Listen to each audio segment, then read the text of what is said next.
Bonjour tout le monde. Comme vous le savez, je lis beaucoup de romans populaires, beaucoup de romans de gare quasiment, hein. Mais il y a de bons romans de gare et de mauvais romans de gare, donc j'ai parlé des mauvais souvent, hein. Mais je vais parler d'un bon roman populaire que j'ai découvert hier. Je l'ai trouvé dans une boîte à livres, je sais plus laquelle, à Thiers, peut-être celle du Moutier ou celle du Square de Verdun. Et j'ai regardé, je me suis dit, donc j'ai lu à peu près 300 des 600 pages, et je me suis dit, mais cet auteur doit avoir un succès phénoménal.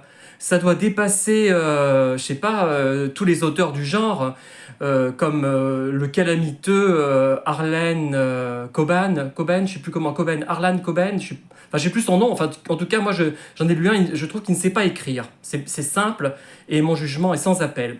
Et là, je suis tombé sur qu'un auteur qui a publié, je crois, 28 livres et qui n'a que, je regarde mes notes, j'ai oublié déjà, 510 avis sur Babelio, 510 critiques seulement.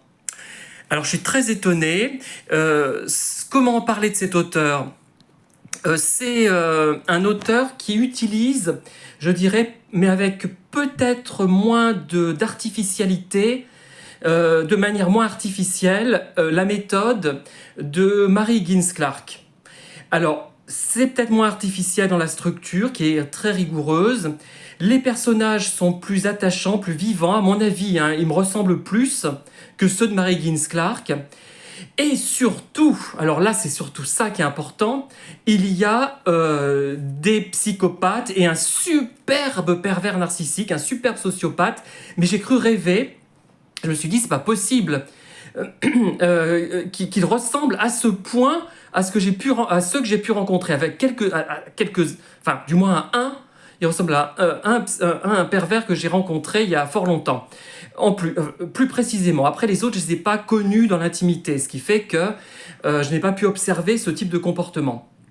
Mais c'est extraordinaire, hein, la façon dont il est décrit. Les personnages sont vraiment intéressants. Alors, les intrigues sont vraiment bien menées. Il y a un grand suspense. C'est un livre, comme disent d'autres critiques, hein, je ne suis pas le seul à le dire, d'autres critiques, d'autres avis, ce ne sont pas des vraies critiques qu'on fait. On n'est pas capable de faire des critiques.